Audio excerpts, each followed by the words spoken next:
ఆపదని ఈశ్వరుడు ఒక్కడే గట్టెక్కించగలడు సుమా. ఆపదని గట్టెక్కించవలసి వస్తే భగవంతుడు చూసేదేది అంటే నువ్వు ఎంత పవిత్రంగా బతికావు.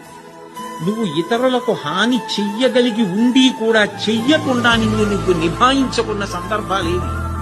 నీ కోపాన్ని నువ్వు ఎలా నిగ్రహించుకున్నావు, ధర్మానికి నువ్వు ఎలా కట్టుబడిపోయావు చూసి పరమేశ్వరుడు కౌగులించుకుంటాడు.